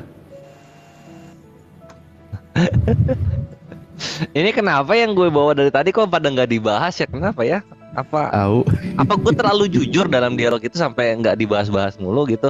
Itu Markus 7 nomor 19 kan udah jelas banget tuh. Ada 2 perkataan dalam satu nomor. 1 perkataan Yesus, 1 perkataan penulis gitu. Ngapain penulis menyimpulkan apa yang Yesus katakan? Lucu banget penulis-penulis ini ya kelakuannya. Itulah yang maksud gue dicampur-campur bre. Itu yang dicampur-campur. Bahas tuh, berani gak lu? Gimana sih? Nah terus kita lanjut lagi. Soal apa ya, Ale juga nanya berapa kali lagi mesti diulang-ulang gitu. Kenapa? Udah capek mendengar jawaban kami yang kami ulang-ulang terus? Iya, udah capek, iya. Lu mau nanya itu lagi, gua jawab lagi ntar. Itu ketetapan gitu. Itu wahyu, bukan buku. Dan di mana Al-Qur'an yang asli itu ada di dalam Al-Qiyamah ayat 16-17 gitu. Di sana dikatakan apa? Dan kami simpan di dalam batin kalian gitu. Nah, itu lu belek tuh dadanya Muslim, nah itu Al-Qur'an keluar tuh di situ. Selamat datang di kebenaran bre. Inilah tradisi lisan itu menjaga tulisan dan sampai kepada abad sekarang. Bukan dari tulisan. Itulah kenapa kami itu banyak yang hafiz. Dan pelajaran kami itu talaki. Guru dan murid bertemu. Sehingga tahu rantai transmisi ajarannya itu dari siapa ke siapa gitu. Nggak akan ada kebidatan sampai ada tekstual varian itu 450.000 bedanya. Ya. Lalu yang terakhir ini soal Al-A'raf ayat 157 gitu. Perhatikan. Ini adalah Taurat dan Injil yang tertulis kepada mereka. Berarti kan ahli kitab. Kalian ini memang kalian ahli kitab kalian? Hah? Ahli kitab dari mananya kalian? Ngerti bahasa ini Ibrani bisa? Apa namanya? Ya Ibrani. Yunani bisa nggak? Bukan bre, ahli kitab itu nggak buta bahasa sendiri. Itu yang pertama. Lalu yang kedua bre, kalian itu jatuhnya musyrikin, bukan ahli kitab. Kenapa? Kalian menyembah manusia. Itu kenyataannya, diterima kebenarannya. Silahkan gerunda kami. Oke, baik. Jadi kalau kita melihat ya di dalam Al-Qur'anul Karim surah Al-A'raf itu, ketika dikatakan maktuban itu boleh diartikan ditulis, menulis, mencatat, merekam, menyusun, menetapkan, ketetapan, mentakdirkan dan seterusnya. Nah, jadi kalau harus merujuk kepada sebuah buku, maka dikatakan di sana alladzina yajidunahu maktuban, yang mereka dapatkan yang ditulis di sisi mereka indahum, itu juga bisa diartikan yang ditetapkan bagi mereka. Itu yang perlu dipahami. Kenapa? Seperti yang kami tahu sebagai seorang muslim, kata maktuban itu, akar katanya kataba, itu bisa berarti juga ketetapan. Berarti ditetapkan bagi mereka. Tidak mesti kemudian tertulis. Bukan seperti itu. Ya, itu harus dipahami. Sehingga kami umat Islam itu ketika berbicara mengenai kitab Torah, kitab Injil, kami tidak ada kewajiban untuk menunjukkan mana Tauratnya umat Islam, mana kitab Injilnya umat Islam. Tidak seperti itu. Karena Taurat itu adalah kitabnya bagi Yahudi. Injil itu kitabnya orang Yahudi yang didatangkan kepada mereka. Yang harus kita tanyai adalah mereka. Mana kitab yang datang kepada kalian? Mana ketetapan yang datang kepada kalian itu? Tunjukkan kepada kita. Tapi apa ketika kita berbicara mengenai Torah? Mereka tidak sanggup. Berbicara mengenai Injil, jangankan Injilnya, orangnya aja mereka tolak. Jadi bagaimana mungkin kemudian cerita yang datang abad keempat ini ingin disandingkan kepada Nabi yang datang kepada Bani Israel, yang nyata-nyata ajarannya tidak dapat legitimasi dari Yesus itu sendiri. Nggak ada legitimasinya dari Yesus terhadap kitab kalian. Apalagi yang disebut dengan Nabi Isa alaihissalam. Terkait dengan apa yang diterangkan, yang dipertanyakan oleh saudara Haleluya, ini adalah upaya untuk mengaburkan materi kita. Kalau berbicara mengenai Al-Quran, tradisi lisan yang kami anut itu.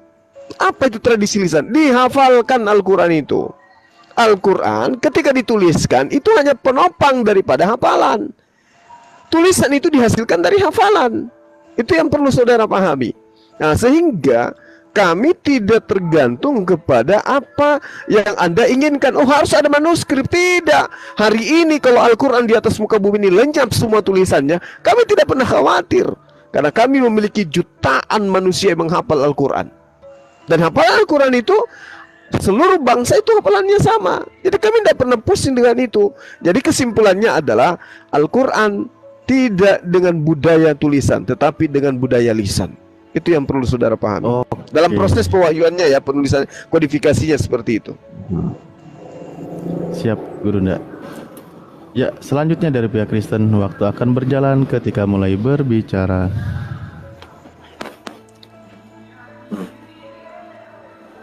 Bang Adrion, Bang Khalid, ya. Nih, Markus 7 kok Markus 7 yang kamu bilang kok itu ada omongan Yesus sama penulis, kan dulu saya bilang kitab Injil itu bukan diktean Yesus terus ditulis murid-murid.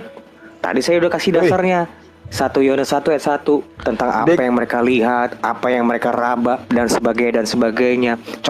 Halo. Tes. Mati dulu Pak waktunya. Ini kok ada yang manggil-manggil sih? Udah ya, gue mulai lagi ya. Nah, contohnya konkretnya pada saat peristiwa penyalipan, apakah itu perkataan Yesus? Bukan. Halo, denger gak sih? Alip, gimana sih suara gue? Tes. Aman terkendali. Halo? Aman Alip. kok. Kok ada yang manggil-manggil sih? Sebentar. Aman suaranya. Sinyal di sini, masalah sinyal. Ngeri Aman kali, suaranya. Siapa yang manggil-manggil? Iya. Ini gimana suara gue sekarang? Iya, tadi ada Bang Aman. Juma manggil gitu-gitu kok. Sinyal di sini hancur berarti. Iya. Kopiku habis gulanya. Kurang gula kopiku. Sorry. Oke. Lanjut. Markus 7 kan gini loh. Kitab Injil itu bukan kitab diktean. Kenapa ada di situ omongan penulis sama omongan Yesus? Karena mereka menulis tentang apa yang mereka lihat, apa yang mereka dengar, apa yang mereka raba. Contoh misalnya penyalipan. Apakah itu perkataan Yesus? Bukan. Itu peristiwa yang mereka lihat. Itulah yang ditulis. Misalnya mereka ngomong Pontius Pilatus berbicara sama Yesus. Emang omongan Pontius Pilatus omongan Yesus? Bukan. Itu yang mereka tulis. Gitu loh. Jadi frame berpikir kalian itu yang salah melihat kitab Injil kami. Kitab Injil itu bukannya kitabnya Yesus, terus Yesus diktein, ditulis murid-murid. Itu salah. Itu poin pertama. Nomor 2, memang kalian ahli kitab loh. Yang nyebut ahli kitab itu kan kalian, bukan saya. Bukan kami yang mengklaim diri ahli kitab. Kalian, karena kalian itu nggak ahli, kalianlah sebut kami ahli. Mana ada ahli ngaku-ngaku? Satu, yang kedua, ahlul kitab itu kan artinya pemegang kitab. Maksudnya, ya kami memang memegang kitab. Memang kalian yang megang kitab Injil? Kan bukan. Itu maknanya ahlul kitab. Itu kamu ini cuman bisa bahasa Arab, cuma nggak ngerti substansi ahlul kitab itu apa. Tidak mesti tertulis, bisa juga ketetapan. Permasalahannya bang, di Al-Arab ayat 157 terkait dengan kitab Injil itu tertulis, bukan ketetapan, bukan cuman lisan, tertulis. Al-Arab itu jelas tulisannya kok tertulis. Lucu kalau nggak ada tulisannya, tapi diubah. Apa yang mau diubah kalau nggak ada tulisannya? Itu logika. Kalau manusia normal itu harusnya nyambung itu. Kalau nggak nyambung ya pasti itu karena Islam. Saya tidak pernah minta kalian menunjukkan kitab. Abang ini nggak menjelaskan. Lalu siapa yang nulis Injil itu ke dalam sebuah kitab tuh Hawariyunkah? Lah kalau Hawariyunkah itu mana dalilnya yang menunjukkan bahwa Al-Hawariyun itulah penulis kitab Injil? Nggak ada. Saya nggak pernah ngelihat Hawariyun menulis kitab Injil kok. Coba dulu tunjukkan. Ini ya, silakan. Haleluya, silakan. Iya, saya sambung ya. Aduh, kata si Juma ini lagi sebenarnya gimana mau saya bilang ini? Nggak bisa dia jawab, malah putar-putar kemana-mana ini. Dengarin Juma, kamu bilang begini loh ya, bahwa Al-Quran itu tradisi lisan hafalan. Oke, itu bisa-bisa saja kita akuin. Yang menjadi pertanyaannya begini loh Juma, bagaimana kamu membuktikan dasarnya itu sudah benar? Kalau tidak bisa kau lihat aslinya loh, yang ditulis-tulis itu loh di pelepah-pelepah kurma itu. Hah? Bisa saja kan? Kita katakan, oh bukan, sebenarnya bukan yang kalian hafal itu bukan yang di pelepah. Apa buktinya lah? Sampai sekarang nggak bisa kalian buktikan. Siapa yang tahu itu yang kalian hafalkan itu sesuai dengan ayat-ayat yang ditulis di pelepah? Itu sangat rasional loh pertanyaan saya itu. Ya kalau alasanmu hanya tulisan, hanya lisan dan hafalan, boleh-boleh saja kau mengatakan hafalan. Tetapi udah yakin kau yang kau hafal itu sesuai dengan ayat yang di pelepah-pelepah kurma, di bebatuan. Walau-walam toh. Begitu. Terus kamu mengatakan tadi tidak ada lagi kewajiban Taurat Injil itu, ya kan, karena Taurat itu di zamannya Musa, Injil zamannya Isa. Lah kalau begitu selalu kontradiksi lagi nih pernyataanmu. Berarti kamu ingin mengatakan di sini bagian Taurat Musa itu di zamannya Musa, Taurat Injil itu di zamannya Isa, ya berarti udah benar dong, nggak ada yang kafir-kafir lagi dong. Kalau orang yang percaya kepada Injil itu sebatas kepada Nabi Isa, ini gimana nih yang benar ini gitu loh. Jangan selalu berputar-putar nggak sesuai dalil gitu.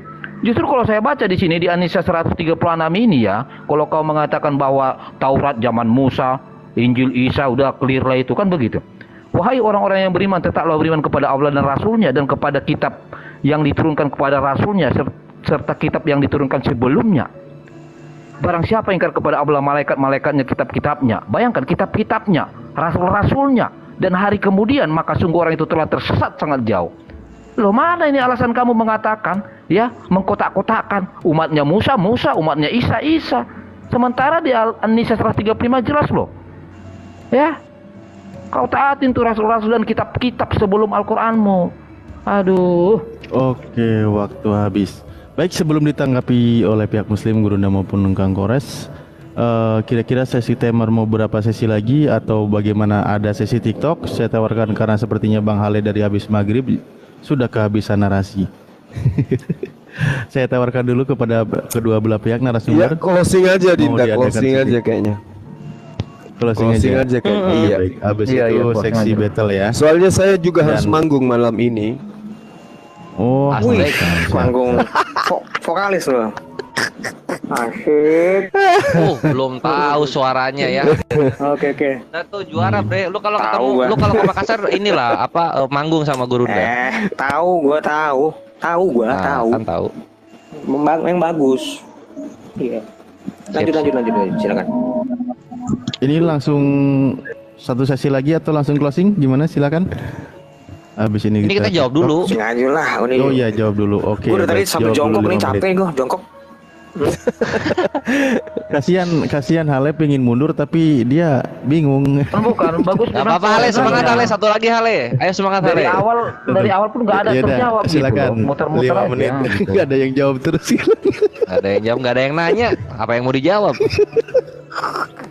Saya ketawa aja Hale dari tadi. Ya, tafadhol. Oke ya, yuk kita gas lagi ya. Ayo langsung lah Oke. gitu loh. Masa itu Sip, aja sip. terus muter. Yo, di sini kan dikatakan begini, wahai orang-orang beriman, tetaplah beriman kepada Allah dan Rasul-Nya dan kepada kitab yang diturunkan kepada Rasul-Nya serta kitab-kitab yang diturunkan sebelumnya. Apakah kami beriman? Beriman. 5 menit. Iya, kami beriman kepada Torah, Injil, Zabur, kami beriman gitu. Tapi bukan yang ada pada kalian. Karena ini yang dibilang apa? Yang Allah turunkan. Bukan yang Matius, Markus, Lukas, Yohanes tuliskan. Der, selamat datang di kebenaran, baca yang benar. Apakah biblos yang kalian pegang itu gedebuk dari langit? Kan enggak ya? Ya enggak ya? Makanya gitu. Yang kedua, apakah kalian beriman pada Rasul terakhir, Khataman Anbiya Nabi Muhammad Shallallahu Alaihi Wasallam? Kan enggak juga ya? Ya, dipikir halnya kalau mau bertanya. Lu ini meledakkan diri lu sendiri. Terus yang berikutnya itu ya Markus 7 nomor 19 ya. Itu penulis menuliskan apa yang dia lihat. Oke, siap Aderion, siap. Sekarang gua tanya, apakah si penulis ini melihat ketika Yesus menyimpulkan semua makanan itu halal? Coba dijawab dengan jujur. Jujur Aderion. Kan enggak. Itu jelas-jelas siapa tuh? Si Markus itu langsung udah kan? menyimpulkan. Kok udah kan? Menyimpulkan langsung Iya kok udah gitu loh. kan gitu loh. Kan enggak. Itu kan dari mana kalau kan enggak? Belum dijawab loh. Biarin kami jawab. Itu menyimpulkan. Jangan sabar. Jangan kamu. Udah TikTok Sabar. aja langsung lah. Oh, Gimana? Sabar dong. Sabar waktu. sih, sabar. Sabar Sabar. ini. Udah sabar gue ini udah gemeter kaki gue nih.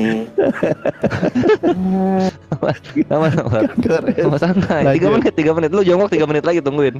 Gitu. Ya, itu dilihat ada Rion gitu.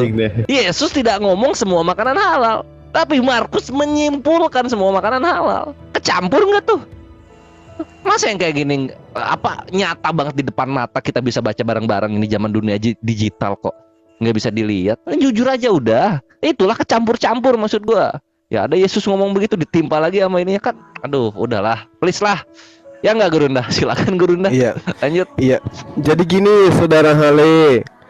Al-Quran itu diterangkan di dalam Al-Quran, Fa'iza qara'na fattabi'u Qur'ana.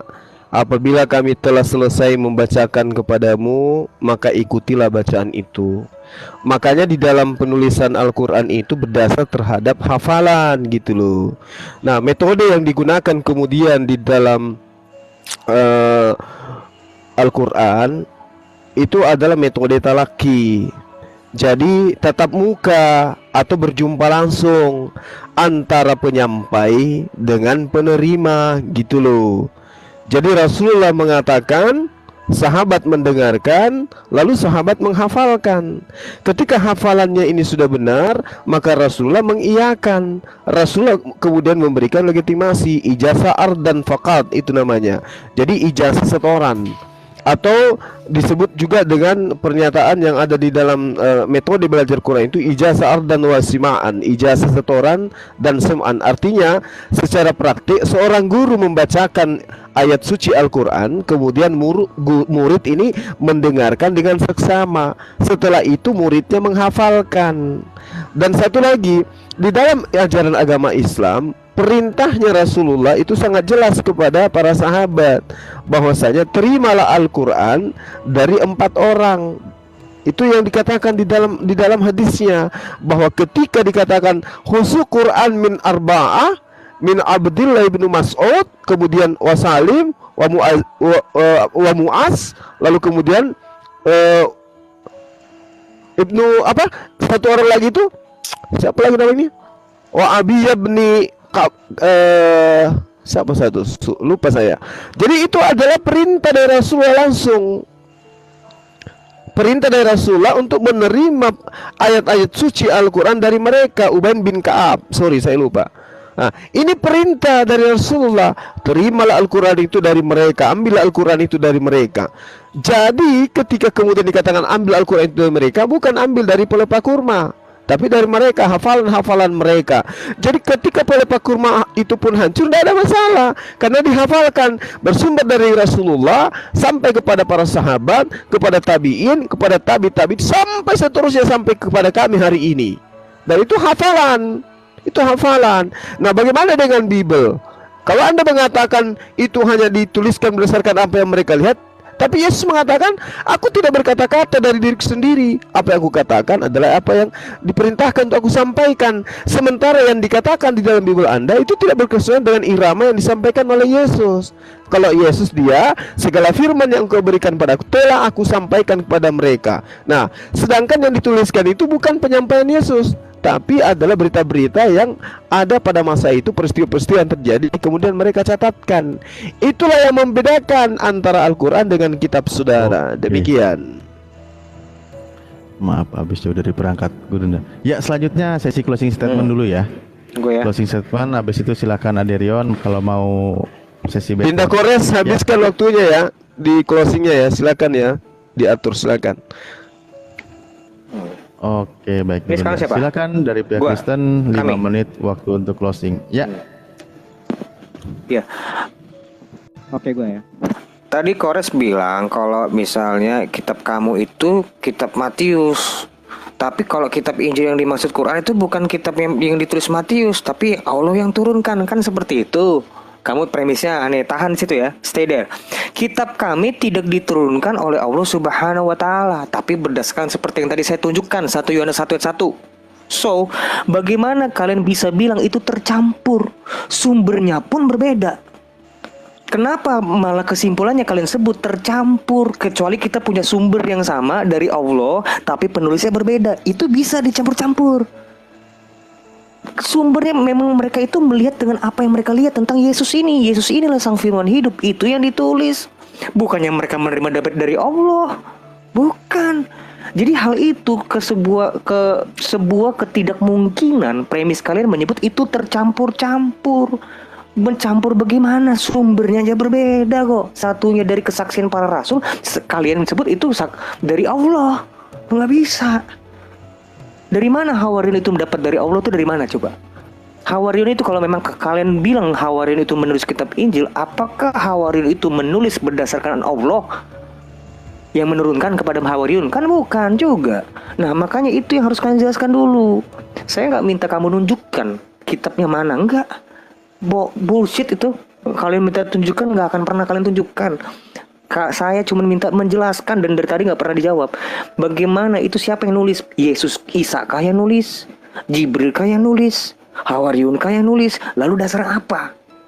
Biar gini loh, biar kamu itu punya satu pegangan tolak ukur. Saya juga punya tolak ukur. Tolak ukur itu yang difight-kan. Gitu, jangan kamu pakai gunain kitab saya untuk memahami Injil yang kamu nggak tahu. Ini yang terjadi selama ini begini-gini aja. Makanya kalian salah-salahin Lukas. Tapi gue bilang Yesus sunat. Yesus sunat itu cuma ada di kitab Lukas kok. Di umur 8 hari. Kalian pakai juga kan tulisan Lukas. Kenapa kalian pakai tulisan Lukas? Harusnya kalian tolak. Gitu, silakan. Haleluya. Iya, saya lanjut ya. Sebenarnya kalau tapi udah nggak ada poin lah. Cuma begini loh, kenapa saya coba tadi pertanyakan di mana ayat-ayat yang ditulis di pelepah-pelepah kurma itu. Tetapi dengan alasan kalian mengatakan dihafal. Makanya sebenarnya tujuan saya ingin membuktikan benar nggak kalian menghafal, ya kan?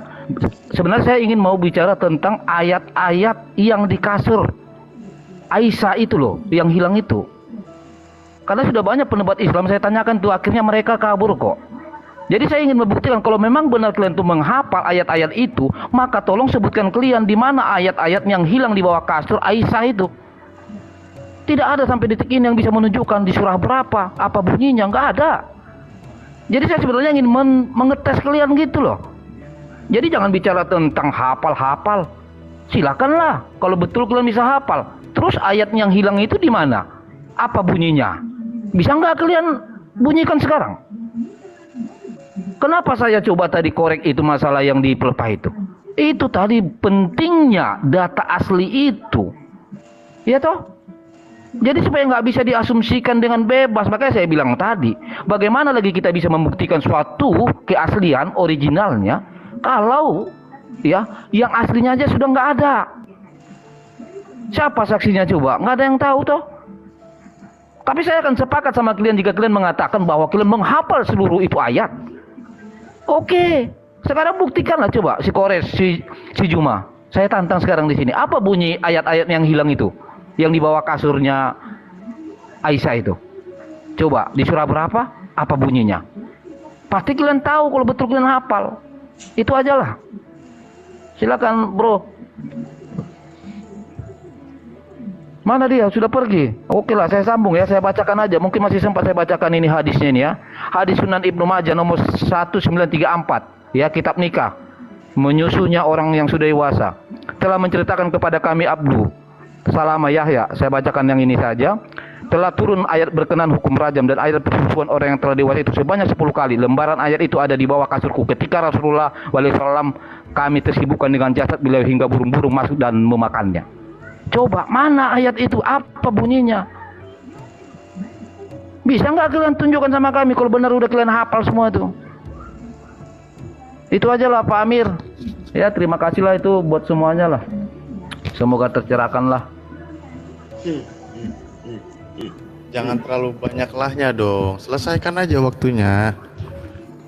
Masalah 1, terus sih. 2, 3. Habis. Udah.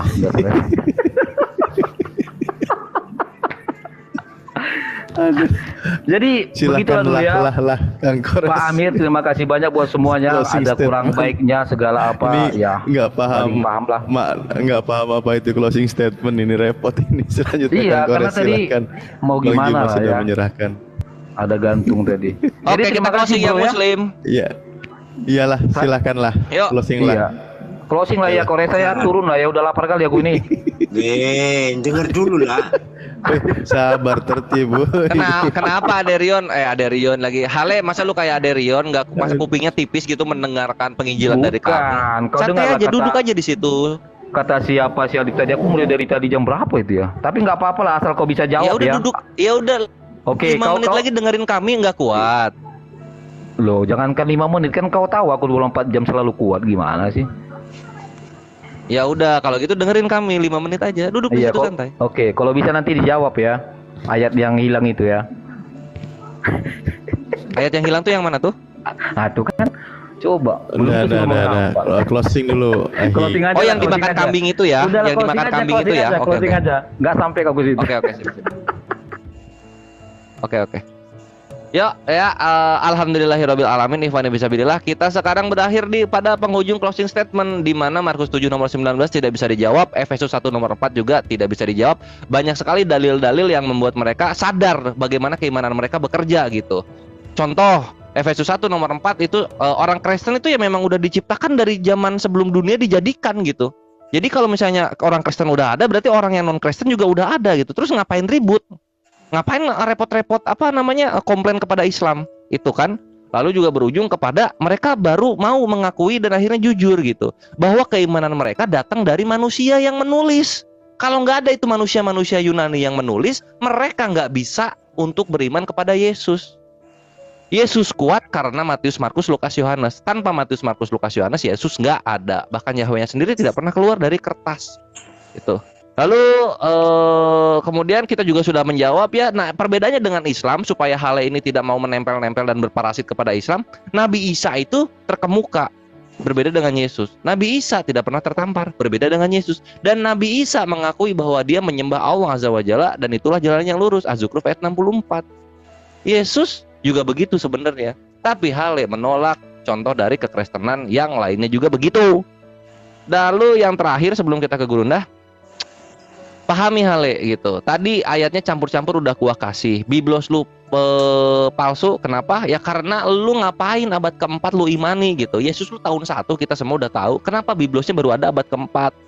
Ini kebenaran dan ini menyakitkan gitu. Makanya jangan percaya yang dari manusia, percayalah yang datang dari Allah Azza wa Jalla, yaitu Al-Quran Nur Karim yang mengevaluasi semua kesalahan-kesalahan cerita di dalam Biblos kalian sendiri. Selamat datang di kebenaran, jangan terguncang, inilah kenyataannya. Tafadhol Gurunda kami. Iya, jadi kalau ada pertanyaan kemana kemudian lembaran-lembaran ya mungkin saja hilang, mungkin juga dibakar, mungkin dimakan kambing atau dimakan apa gitu, mungkin. Tapi sebelum sampai kepada fase itu, ayat-ayat itu semuanya sudah dihafalkan. Jadi kalau saudara mengatakan ayat yang mana, ya kita nggak bisa menentukan kemudian karena kami bukan umat yang mengada-ngada. Yang pasti semua salinan yang ada pada saat itu sudah dihafalkan. Jadi kalau semuanya dimakan oleh ular naga juga nggak masalah. Bukan hanya zaman dulu, zaman sekarang juga. Kalau Al-Quran itu kemudian dihapuskan, ya nggak masalah, karena kita banyak penghafal. Nah, kalau Anda mengatakan kami ingin mengetahui apakah yang kalian hafalkan itu sesuai dengan yang tertulis, kan saya sudah bilang tadi, tradisi penyampaian itu adalah penghafalan. Jadi dihafalkan dulu, baru kemudian dituliskan. Ada yang menghafalkan, ada yang menuliskan.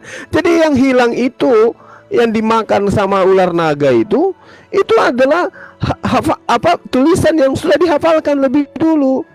Nah, kalau Anda ingin membuktikan bagaimana caranya kita membuktikan hafalan itu adalah benar, kebalik. Harusnya bagaimana tulisan itu sudah berkesesuaian dengan hafalan. Jangan hafalan berkesesuaian dengan tulisan. Nah, kalau ini uji yang digunakan kepada kitabmu, bahaya. Bagaimana kemudian Anda mengatakan bahwa apa yang ada di terjemahan, apa yang ada di lembaga kitab Indonesia itu sesuai dengan ajaran Yesus, sesuai dengan yang terlontar dari mulut Yesus? Bahaya itu. Karena tidak ada kemudian sanad yang menceritakan bahwasanya Yesus memberitakan kepada ini memberitakan kepada ini. Tidak ada itu. Celaka itu nantinya kalau mau dijadikan itu sebagai sandaran untuk menentukan sebuah kebenaran. Kalau kami hafalan itu sudah jelas itu. Ya, ketika Rasulullah mengatakan Iqra bismi rabbikal ladzi khalaq, semua sahabatnya kemudian menghafalkan. Semua sahabatnya menghafalkan. Instruksi penulisan itu kemudian nanti muncul ketika kemudian sudah banyak beberapa yang meninggal dunia akibat perang. Gitu yang perlu saudara pahami. Meskipun pada zaman Rasulullah sudah dituliskan, pada zaman Rasulullah juga dihafalkan, maka informasi yang terpenting terhadap penyampaian Quran itu adalah hafalan, tradisi hafalan. Ingat, pada zaman itu orang yang menuliskan itu dikategorikan sebagai orang yang memiliki strata pendidikan rendah. Sementara yang menghafalkan itu adalah orang yang dianggap sebagai orang yang hebat. Itu kebalik. Kalau sekarang yang menulis itu hebat, itu kebalik. Inilah yang perlu saudara pahami, bahwasanya ya kami tidak bisa menentukan yang dimakan kambing itu adalah surah ini. Nggak bisa ditentukan seperti itu. Kenapa? Karena memang tidak diberitakan di Quran. Tapi yang pasti Anda harus tahu, sebelum itu semua sudah dihafalkan terlebih dahulu. Demikian. Oke, Gurunda, waktu habis. Alhamdulillah alamin, kita sudah di penghujung acara. Sebelum dilanjut, saya tanya dulu Pak Amir. Pak Amir, ada Rion ada request naik lagi atau tidak? Enggak. Pergi tanpa pamit. Oke, saudaraku yang terkasih di dalam nama Tuhan Yesus, kita bersama-sama telah melihat bagaimana keberlangsungan suatu diskusi atau debat yang sangat menarik dari teman-teman para apologet Kristen, dan kita juga melihat bagaimana setiap narasi dan data yang dibawa oleh teman-teman kita, semuanya itu mereka bisa pertanggungjawabkan, dan semuanya itu benar-benar sesuai dengan fakta dan kebenaran yang ada di dalam firman Tuhan itu sendiri. Lagi-lagi kita melihat bagaimana Ustadz Suma ini memang ternyata hanya modal comot ayat, dimana Ustadz ini hanya modal tafsir liar seperti itu, yang dimana kerap kali dia selalu saja mengangkat ayat Alkitab yang dia gunakan untuk menyerang iman Kristen, yang pada dasarnya ayat Alkitab tersebut yang dia comot, dia tafsirkan secara liar dengan data-data yang tidak bisa mendukung atau yang tidak bisa menolong dari argumentasi atau narasi yang dia bawakan seperti itu.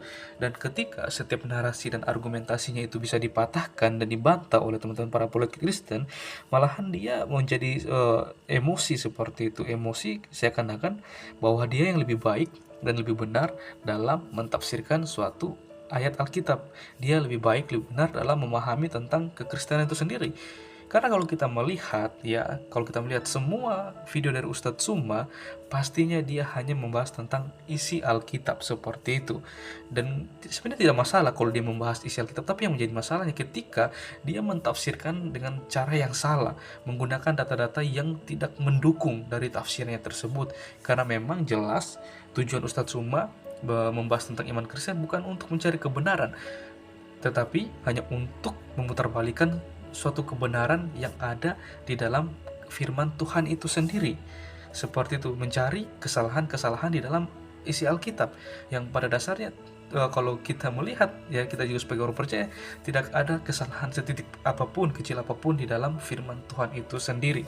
Ya, kalau menurut saya, ya ini berulang-ulang kali saya sampaikan, ya mestinya Ustadz Suma ini supaya dia lebih mengerti dan memahami tentang Alkitab, seharusnya dia membaca dari awal hingga pada akhir, dari Kejadian sehingga pada kitab Wahyu, supaya dia mengetahui kronologi dan karya keselamatan yang telah dirancangkan Allah untuk umat manusia melalui Yesus Kristus itu sendiri.